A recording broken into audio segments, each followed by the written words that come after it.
Hmm. Okay. Sa mga online, naririnig niyo ba kami? Thumbs up kung naririnig niyo kami. Ako lang pala. Yes. Good. Dali ah. Paano niyo ipapasa yung homework niyo? Yung dalawa lang yung kausap ko. Dali lang. Punta ako sa inyo mamaya.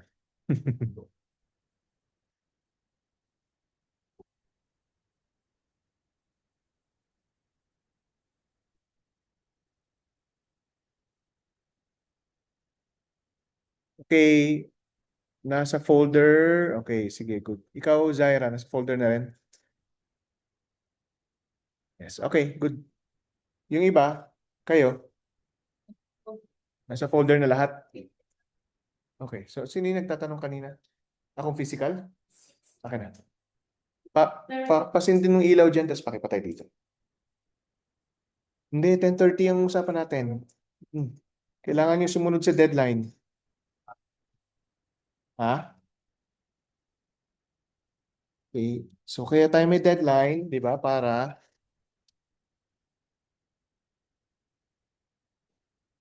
yun talaga yung, doon talaga kayo magsasubmit, right? Yung sa folder. Ayoko nalilito. Kung nag-pass ka sa online, okay na yun. Oo. Ayoko na dodoble kasi malilito ako kung may papel ka or ano. So, isa lang. Nag-pass ka na? Nag-pass ka na? Nung quiz. Di ba may ano tayo, assignment? Ah? 10:13 deadline natin. Hindi na pwedeng wait. Kailangan yung sumunod sa deadline. Okay? Okay, pag hindi kayo nakapass within the deadline, wala na. Okay? Klaro ba yon? Okay. Kayo, meron kayong sinamit? Kayong dalawa? May sinamit ka? Okay. Okay, sige. So wala nang magsasubmit. Okay. Okay, so sasagutin na natin yung ano problem. Saan galing yung ano?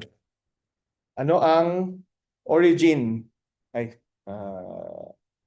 origin ng ano ng anong explanation niyo doon sa difference? Before and after. Ha? Energy. Energy. Oh, sige. Because the voltage increase. Because like the charge, the total charge is constant inside or it's conserved when the power flow to the battery. Hmm? So when the new capacitor is added, the charge has to be distributed between the new added capacitor. Yes. And what that does to the voltage is basically the force that pushes the charge gets decreased because, or like the voltage decreases because it has now like a bigger, there's more capacitance for the charge to move towards or to be stored in, which is why the voltage decreases, hence the energy decreases. Well, in-explain mo lang kung bakit nag-decrease yung voltage, but not kung anong nangyari sa energy. Okay. So, naintindihan niyo yung sinasabi ko? Kasi you still have to account for the energy. And it's not because, and it's yung tawag dito, yung voltage decrease is a consequence of the decrease in voltage. But it doesn't explain kung bakit nag-decrease yung voltage. Yung energy. Yes. Yes. Sige lang. Due to the first law of thermodynamics, the energy was not lost, just converted into heat. The energy was not Okay, so saan napunta yung heat positive. sa capacitor? First of all, Yes, could be due to heat converted by the capacitance. Ano pa? Yeah, it's a good reason. Yung iba, anong sinagot ninyo? Yes. kailangan ng energy para mag-transfer ng charge to charge. I charge one charges from the capacitor to the charger. Yes. So ano nangyayari dun sa energy na yun? Dynamic. Yeah, ginamit ng alin? Wire. Ng wire, right? Okay, good. That's also a good explanation. Pwede kayong sumagot tayo mga online kung gusto niyo sumagot. Okay, sige. May iba pa bang explanation? May iba pa kayong explanation na tawag dito na nilagay? Okay, so ang ano dito syempre alam ko na nakalagay yung sagot sa book. Pero it should be yung cases ay dapat kayo yung naintindihan niyo siya fully. Okay? Okay, hindi porket nakalagay sa book ay yun na yung magiging explanation nyo, pero dapat naintindihan nyo kung ano talaga yung tunay na nangyayari. Kasi yun yung, nandun yung physics. Right? Okay. Sige, good, good. At pinag-isipan niyo yung mga ganyang bagay. So, yung quiz na to is worth 0.5 points. Tutuwa siya kasi 0.5 lang nawala sa kanya. Joke lang yun. Ano ba? Ay, hindi pala. Ano ba sinasabi niyo? Amy lang, Amy lang. Okay. So, pero remember na meron tayong quiz show, 'di ba? Or quiz show, quiz something before the exam. And if you look at the Google Calendar, nilagay ko na doon kung kailan tayo mag-exam. Okay. So, it's a Tuesday, yung Tuesday bago mag-wellness break.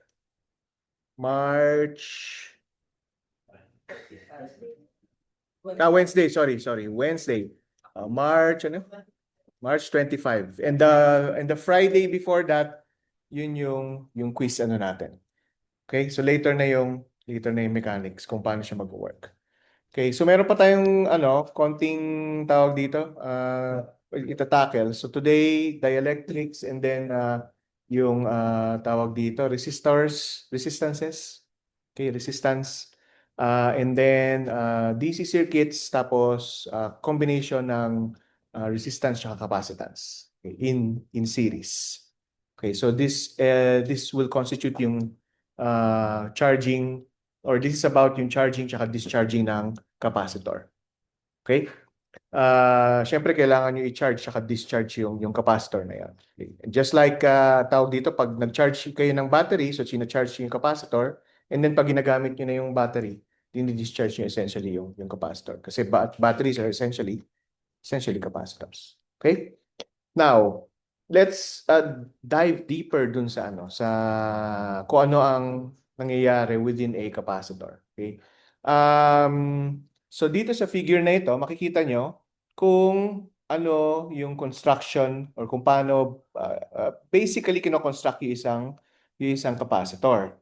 Okay, so meron ditong makita, obvious naman siguro kung ano yung metal na foil, no? Kasi syempre kulay metal siya, and anong tawag dito? Identified naman siya na with arrows dun sa drawing. Okay, and sinabi natin na yung isang capacitor is a device na tawag dito na physically is separated. Hindi, ba't siya tumatawa? Hindi naman ako nagjo-joke. Okay. So, paano mo siya sa-separate physically? Diba? Imposible na magkaroon kayo ng capacitor na, di ba, alam niyo yan, na separated by air lang. Di ba? And you roll it like this, hindi mangyayari yon. Okay, so what you do is to include or introduce a material between these two conducting metals, metal foil. Okay? And yung material na yan is an insulator. Okay, and at yung tawag natin sa material na yan is a dielectric. Okay? So, anong nangyayari dyan sa material? Okay, so ang tawag dyan sa material, ang isang type ng material is mylar, yung tawag. Okay, so it's just a strip of plastic. Okay, and of course yung plastic na yun ay insulating. And ang purpose nga niya is to solve yung problem ng physical separation ng nung nung aluminum. Aluminum yung metal foil nyo rito. Para pag ni-roll nyo ng ganyan, di makaka-create kayo ng capacitor. Okay? Meron siyang two other purposes. Okay? Yung second purpose niya is to increase yung capacitance.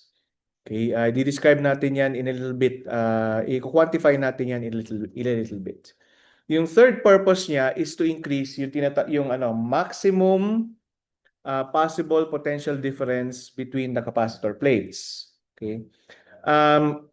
Pag nag-apply kayo ng voltage dito, okay, there is a maximum voltage na pwede nyong gamitin itong capacitor until it breaks down.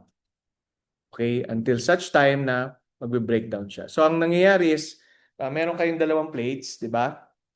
Yung isa ay positively charged, isa negatively charged. And then meron kayong insulator dyan or dielectric. Tawagin na natin siyang dielectric.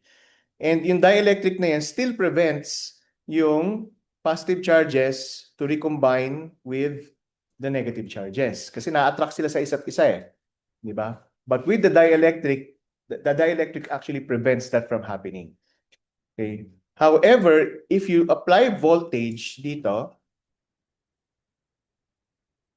okay, if you apply voltage there, okay, sa capacitor na yan, okay, as you increase the voltage, okay, you're actually helping itong positive tsaka negative charges na mag-combine.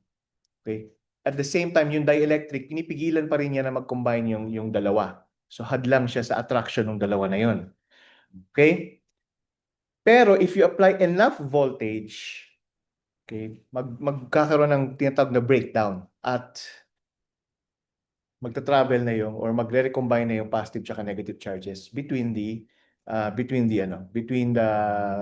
two plates within the dielectric. Okay, so yung voltage na yon is called the dielectric voltage. And yung phenomenon na to ay tinatawag na dielectric breakdown.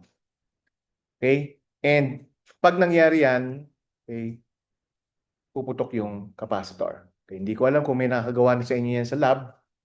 Okay, pero kung andi dito siya, nakikinig siya sa atin.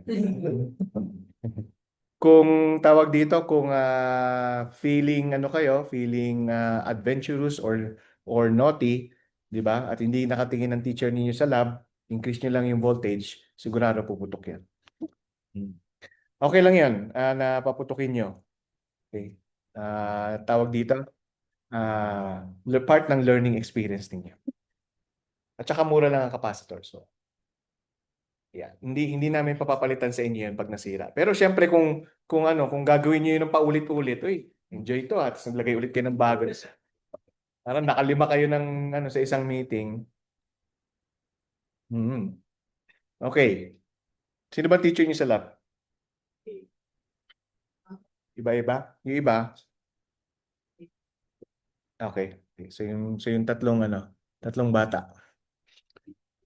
Okay, so yan yung isang purpose ng dielectric. Okay. Then nabanggit ko earlier na yung isa pa niyang purpose is to increase yung capacitance. Okay? Tawag dito mathematically or paano natin i-quantify yung pag-increase ng capacitance ng capacitor. So we introduce what's called a dielectric constant. Okay, so we have this number dito ko na nalalagay. So we have this number called a dielectric constant. And magde-depend yung number na yan dun sa capital K yan. Magde-depend yung number na yan dun sa material. So like dito sa table, makikita ninyo na yung dielectric constants for different materials ay given. So for air, ideally, it's ang dielectric constant is 1. And for air for vacuum, it's 1. For air, it's 1.00059. So it's almost 1, diba?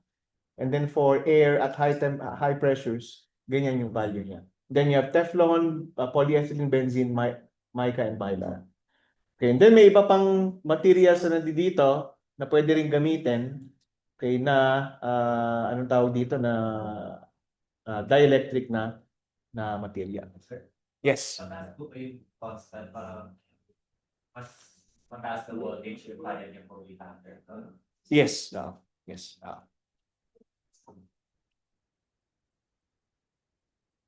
Okay. So, paano natin dinedefine yung dielectric constant na yan? So, it's basically yung ratio ng capacitance ng capacitance kung may dielectric at saka ng capacitance without a dielectric. Okay, if it were air. Okay, so yun yung definition ng dielectric constant. Okay,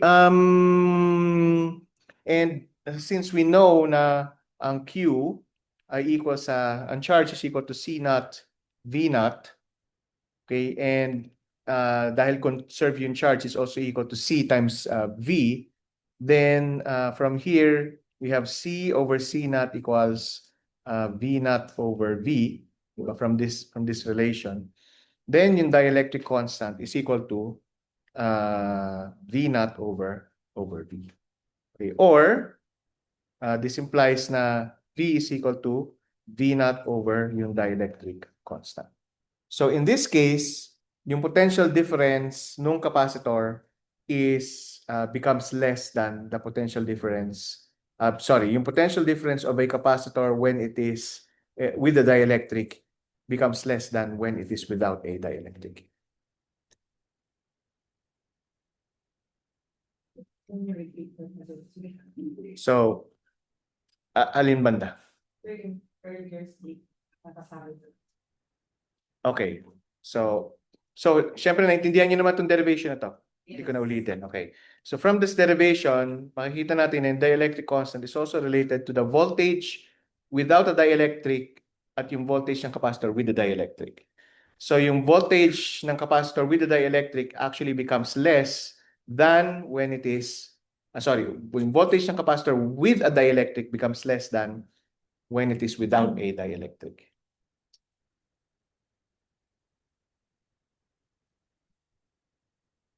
Okay? Walang questions? So like. The voltage with the dielectric is less. Than. Without the dielectric. Yes. Okay, it's. Yes.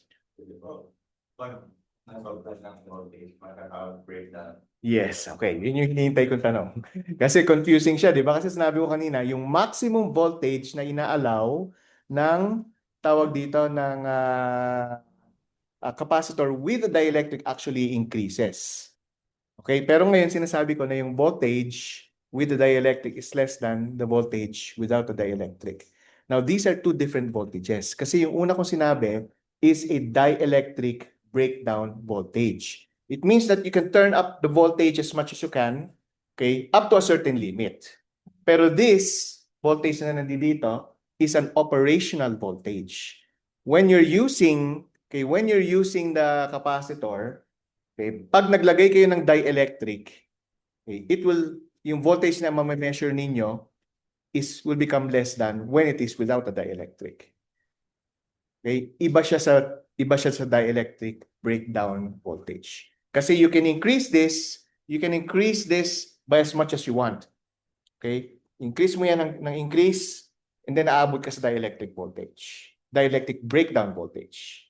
Okay? Entirely different from the operational voltage when you're using it. Okay? When you're using it. Sige.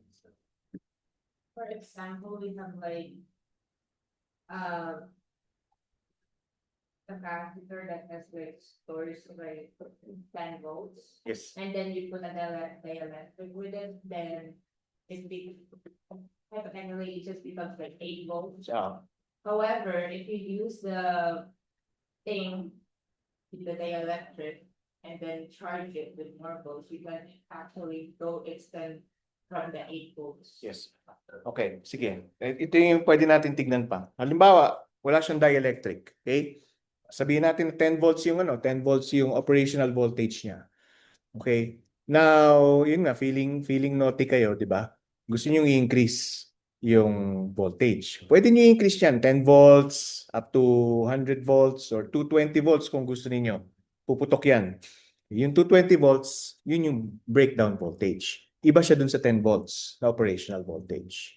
Now, if you use a capacitor with a dielectric, di ba baba yung operational voltage niya? So instead of tawag dito, simply applying you can actually charge the capacitor with just 8 volts, for example, and not with 10 volts. Yun yung sinasabi dito. Okay? So, without a dielectric, use 10 volts to charge it. Pero with a dielectric, kahit 8 volts, pwede nyo na siya i-charge. But then, again, pwede nyo pa rin i-increase yung 8 volts hanggang sa umabot siya sa breakdown voltage niya. And it's actually higher than 220 volts kasi yung 220 volts corresponds to the breakdown voltage of a capacitor without a dielectric. Pero with the dielectric, you can push it all the way further up, greater than 220 volts. So yun yung difference between the dielectric breakdown voltage at saka yung voltage na nandito na sinasabi natin dito na operational voltage. Siya muna. Yung ano, so it's like a catalyst, like an enzyme. Hindi. Hindi. Iba yung mechanism. No, iba yung mechanism, but I mean like a catalyst like makes the energy smaller so that you can like use it at that energy to like do what you need to do. That's what a dielectric is. It lowers the operational voltage. Hindi din. Kasi ang catalyst is a process, anong tawag dito? Ang catalyst involves chemical processes. It's alam niyo yan, process talaga. Hindi, ito ay gusto ko sabihin na physics pero merong better term doon eh. Hindi siya mechanical, more molecular. Hindi nag-involve to ng process eh kasi you're not doing anything to the capacitor. Okay? Kumpara sa in a catalyst sort of allows the reaction to proceed further. So yung reaction mo yung process. Okay, pero naintindihan ko na tinatry mong i-relate pero ang sinasabi ko is hindi sila magkaibang description yung hindi siya analogous. Sige lang pag-isipan mo kung paano mo mas ma-appreciate yung Yes. So it lowers the optimal volts for charging and raises the limit of how much volts it can take. Yes. Yes.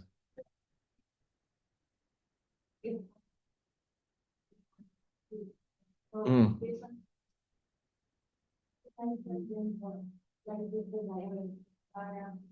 It acts as something of barrier in the possibility to charges. Mm-hmm. That's why I'm thinking to you can Yes, actually, yun yung nangyayari sa dielectric. Yun yung ginagawa ng dielectric. Kaya siguro hindi mo pwedeng i-relate siya sa chemical process kasi dielectric actually prevents yung process to actually. So yung process na yun is yung recombination. Okay, so hindi niya ina-allow na mag-proceed.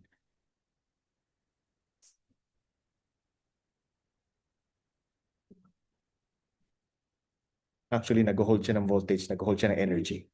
Yes. So, sir, coming back to my question, like, for example, like, without a dielectric, it holds 10 volts. Yes. And with the dielectric, it holds like 8 volts. Like, that's like storage. For example, Yan yung storage niya. Sir, yun yung parang pinaka-maximum. yes.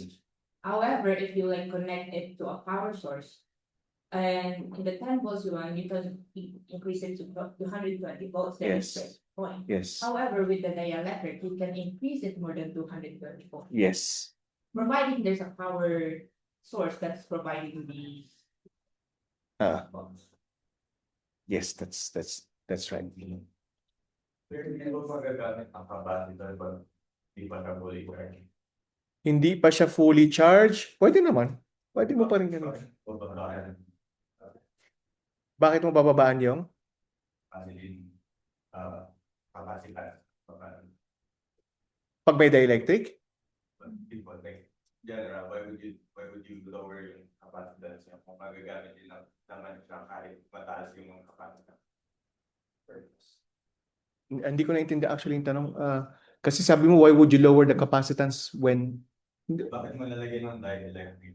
Kung pwede naman mataas na yung, ay kung wala naman kang dielectric, ang magagamit mo.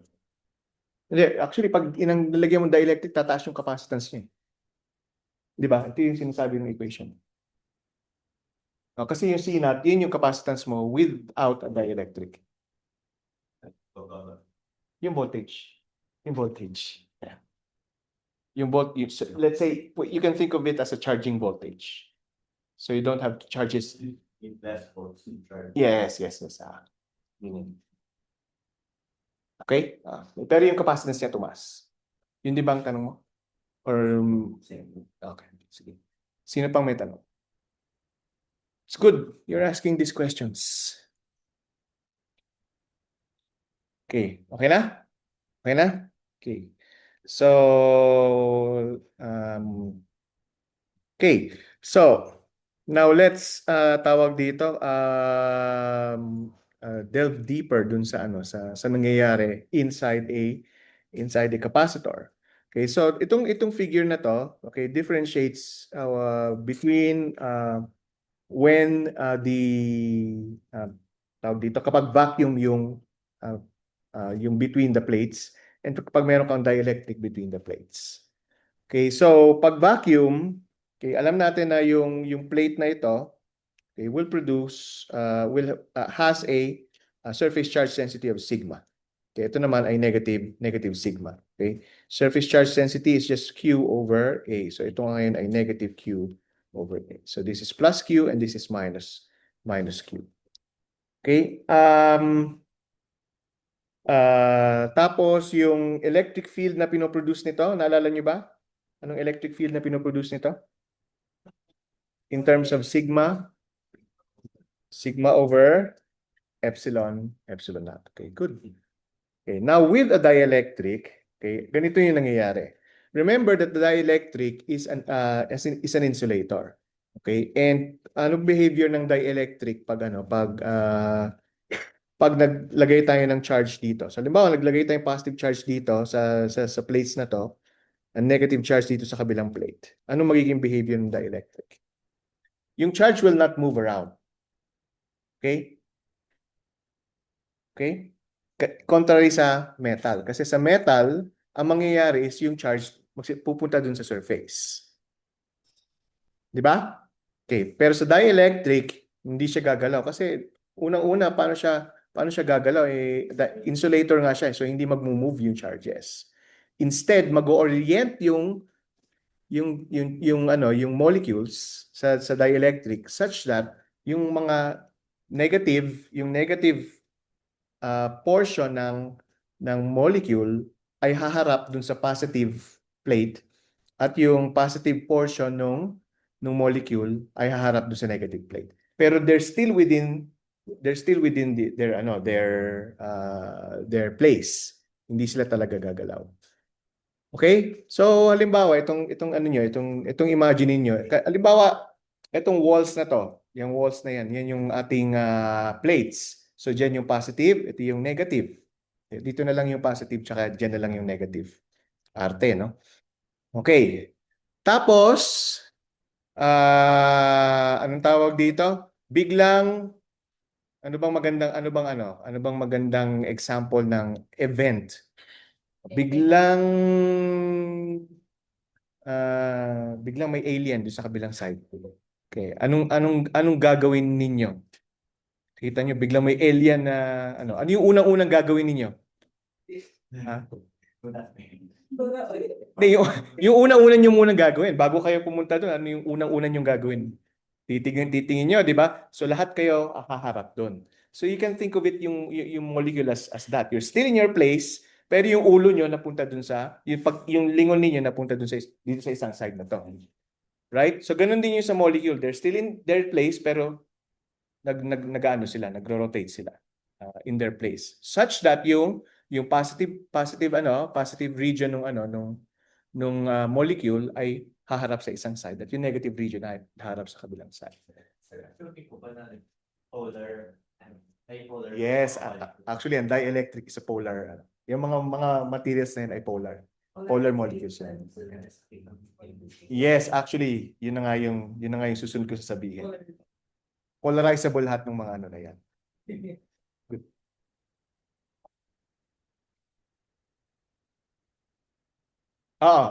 Na-attract yung molecules dun sa terminals. Okay, but they're not moving at all. Walang electrical conduction na nangyayari. Okay? Siguro yan, another example, di ba? Halimbawa, isang wall to, tapos anong tawag dito? Isang plate to, tapos itong plate na to ay mainit at itong plate na to ay malamig. Tapos lahat tayo nakahiga ng ganyan or nakahiga mo ng ganyan or randomly, tapos biglang lumamig to, biglang uminit to. Saan nyo ihaharap yung katawan ninyo? Sa malamig. O, di lahat tayo haharap doon. Lahat tayo magkaganon, for example, di ba? So, ano ba, yung ulo ba natin ang ilalagay natin doon o yung paa? Oh, yan. So, yan. Okay? So, yun din yung nangyayari dito sa dielectric. Yeah.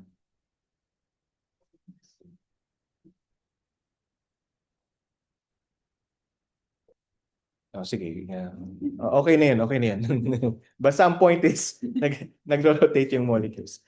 So, yun yung tandaan nyo na nire-represent nitong mga negative charges dito. Okay? They're not negative charges on that side, but they're negative charges that are oriented on this side. Okay? Hindi gumalaw yung negative charges na yan. In the same way, hindi rin nag-move yung positive charges na yan, nag-orient lang siya facing the negative terminal. Okay, so now in this case, dahil meron ng dielectric, okay, yung electric field, so ito ay pag in vacuum, okay, and then pag may dielectric, syempre mababawasan na yung effective na surface charge density. By how much? So if this region na ito, okay, so itong region na ito, hindi naman region, pero yung concentration ng charges na yan produces this negative sigma I na surface charge density. Okay, then it's a reduction to the original na surface charge density pag in vacuum. So yung electric field ngayon is given by the difference between the surface charge densities dun sa insulator at saka dun sa conductor. Divided by epsilon naught. Okay? Okay. So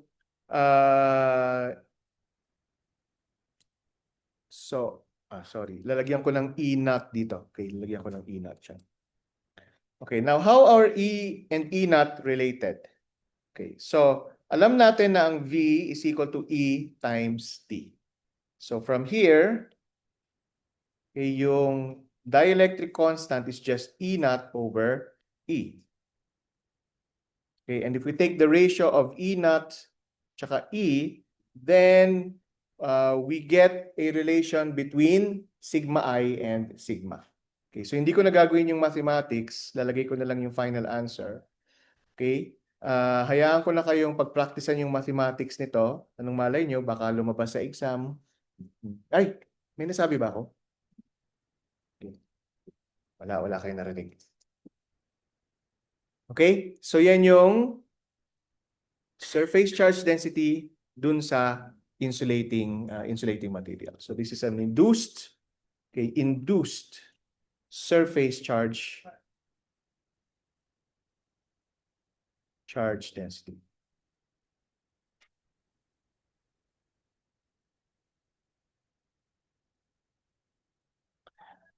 Okay? So makikita natin na nababawasan kasi if K, for example, if K is 3, okay, so this is 1 minus 1/3, so magiging 2/3 na lang siya ng original na. Yung induced na charge density is just 2/3 of the charge density when the capacitor is in vacuum. Okay?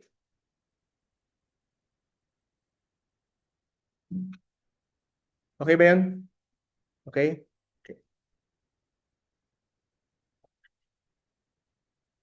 Okay, so what else? Okay, so we can also relate yung dielectric constant, okay, with other constants. Okay, specifically, okay, yan dielectric constant na yan, wala akong space. So ilalagay ko na lang dito. Somewhere here. Yung dielectric constant na yan, okay, actually is when you multiply it with the permittivity of free space, then you get the permittivity. Okay, so this is called the permittivity. Okay, hindi na siya free space kasi this is the permittivity for the dielectric material. Okay, so for example, for Mylar, it's 3 times 8.854 times 10 to the minus 11. Okay, Newton meter squared per coulomb squared. Okay? So, yun yung permittivity when it is not or within a dielectric material. So, yung expression natin for the capacitance, sorry, wala na akong space dito, babalik ako dito. So, yung expression natin sa capacitance will be K times C naught. So, capacitance for a dielectric. Okay? And since K is tawag dito or K since C naught pala, sorry. Since C naught is epsilon naught A over D, right? Tapos yung K epsilon naught is yung permittivity. So ito ngayon ay permittivity times A divided by D. Okay, so this is the capacitance for a dielectric. And then yung for an energy yung energy density will also have a change of expression. So 1/2 K times epsilon naught E squared. So yung 1/2 epsilon naught E squared, okay, yan yung permittivity, ayun yung energy density ng capacitor if it is without a dielectric. Tas kung yung multiply natin yan ng K, yan yung energy density pag may dielectric na. And since K over epsilon naught is the permittivity, so this becomes 1/2 epsilon E squared.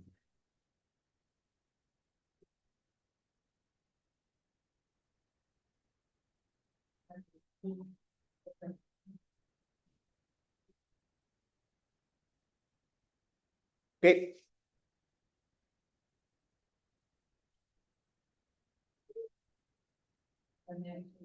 Okay?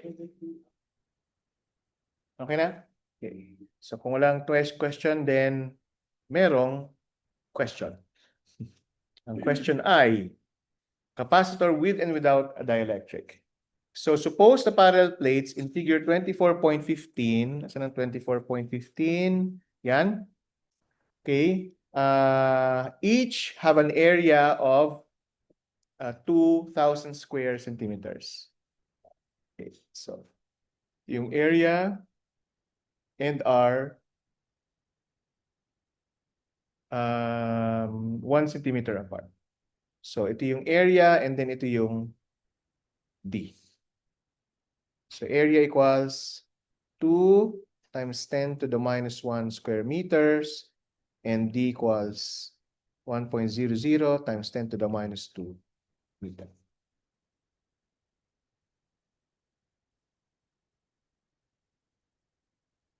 Okay, we can connect the capacitor to a power supply.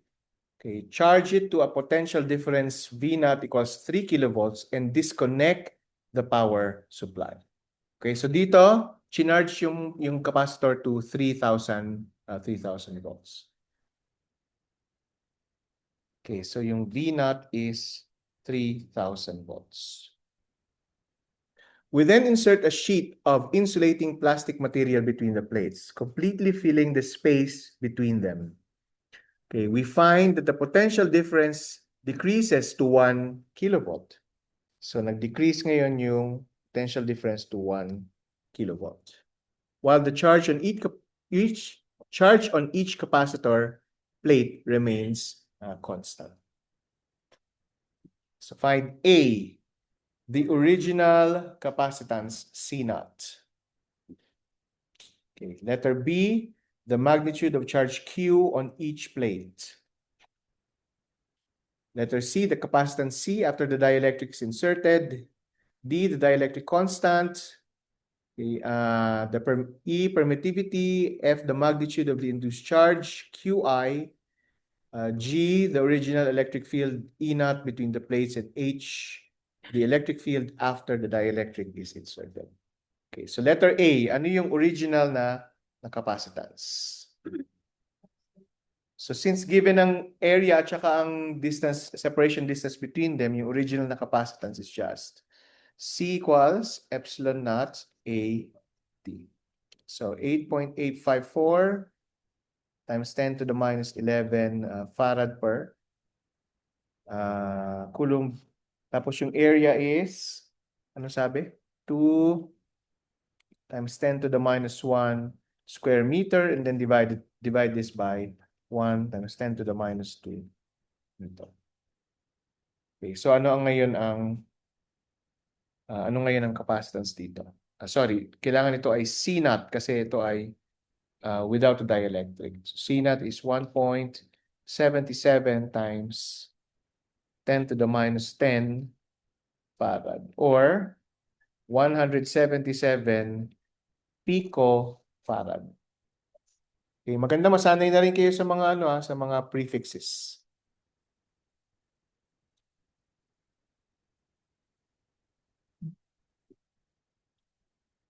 Okay. So dun sa mga nasa Zoom, kung meron kayong question, dahil nagbabasa ako sa notes ko, okay, hindi ko actually nakikita yung Zoom. So kung meron kayong tanong, i-turn on nyo lang yung mic nyo kasi hindi ko nababasa yung yung chat. Okay? Pero kung tulog na kayo diyan, i-turn off nyo lang yung mic nyo para hindi namin kayo marinig na humihilik. Okay. Si Mark talaga ang pinagbintangan nyo, ha? Okay, so letter B. Anong letter B? Magnitude of charge Q on each plate. So, ano ang charge Q on each plate? So, this is straightforward. So, Q is equal to C naught V naught. 1.77 times 10 to the minus 10. Okay, farad times 3,000 volts. So, yung charge dito ay 5.31 times 10 to the minus 7 coulomb. 0.531 microcoulomb.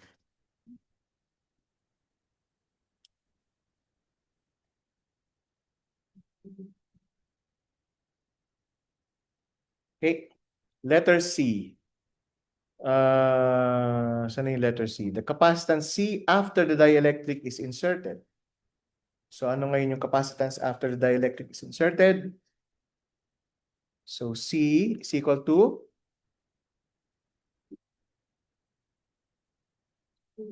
okay, so Q, yung charge, divided by yung voltage kapag meron ng dielectric. Okay? So yung charge Q dito ay 5.31 times 10 to the minus 7 coulomb divided by 1,000 volts. So this is 5.31 times 10 to the minus 10 farad or 531 picofarad. Ha? Ano yan? The factor raising is equal. That's the is 12. Yung pico is 12. 10 to the minus 12. Yes. Nano. Meron pang 15. Femto. Meron pang minus 18. 21 yun. Minus 21 yun. Minus 18 is ato. Ato. A-T-T-O.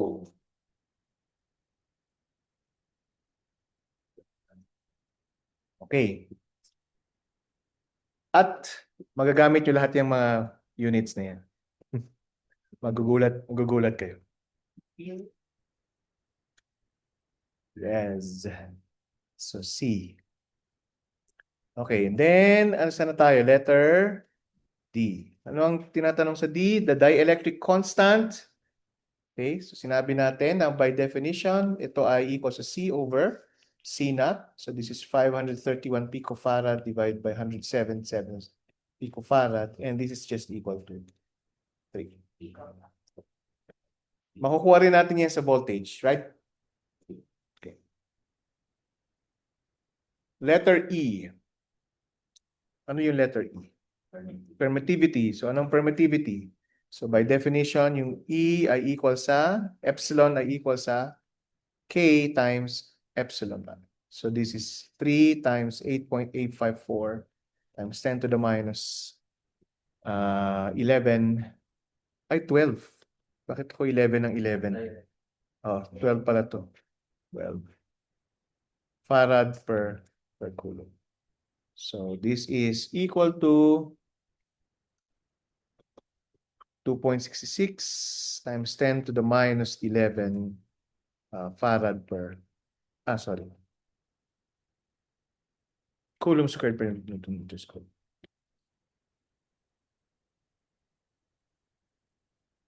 Bakit farad per?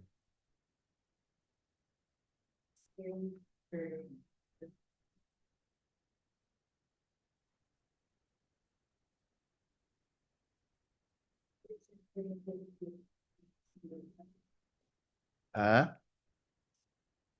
Okay. Okay, next letter F. The magnitude of the induced charge Qi on each face of the dielectric. Okay, so sa letter F, okay, so meron tayong expression, di ba?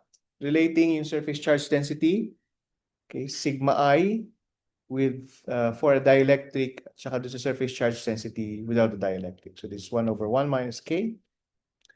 Okay, and since ang surface charge density is just Qi over A, so this is Q over A, so 1 minus 1 K. So magka-cancel lang yung A dyan. Okay, then we end up with Qi equals Q times 1 minus 1 over Q. Ang K is 3, so yung nasa parenthesis is 2/3. Tama? So Qi is equal to 2/3 Q at ang Q is 5.31 times 10 to the minus 7 coulomb. So ang Qi is 3.54 times 10 to the minus 7 coulomb.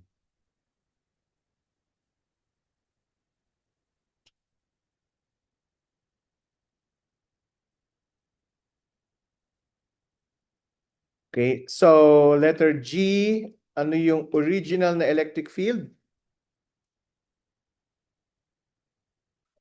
Diyan.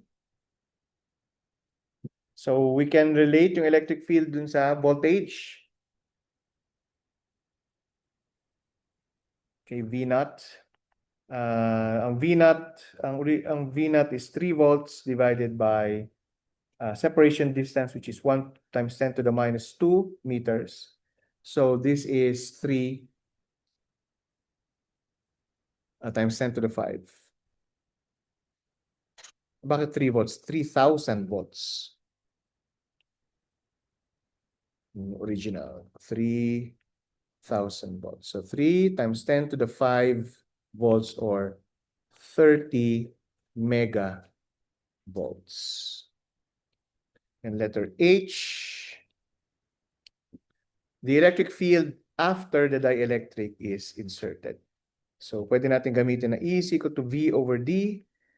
At ito ay 1,000 volts divided by 1 times 10 to the minus 2 meters, or this is 1 times 10 to the 5 volts or 10 megavolts.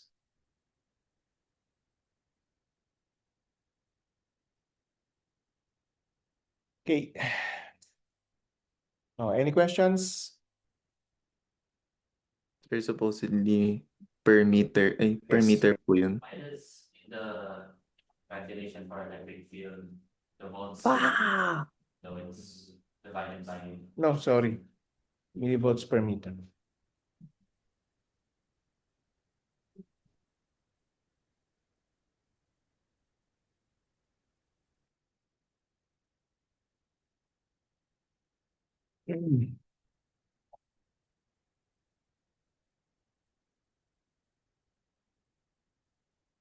Okay. Any questions?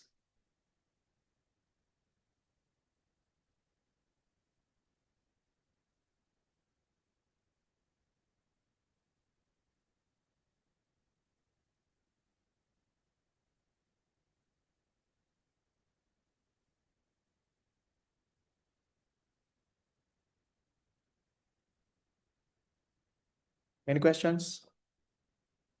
Wala.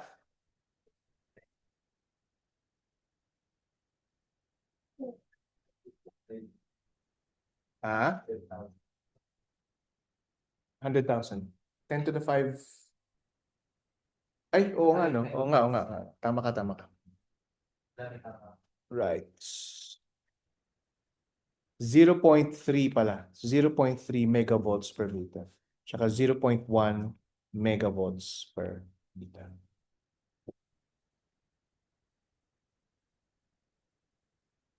Good, good, good, good. Nagpe-pay attention kayo. Yan, wala nang tumatawa. Nagsawa na rin kayo sa joke na yun. Wala kasi si Mark. Actually, nag-log out siya eh. Okay, any questions? Wala pa. At this point, wala. Okay.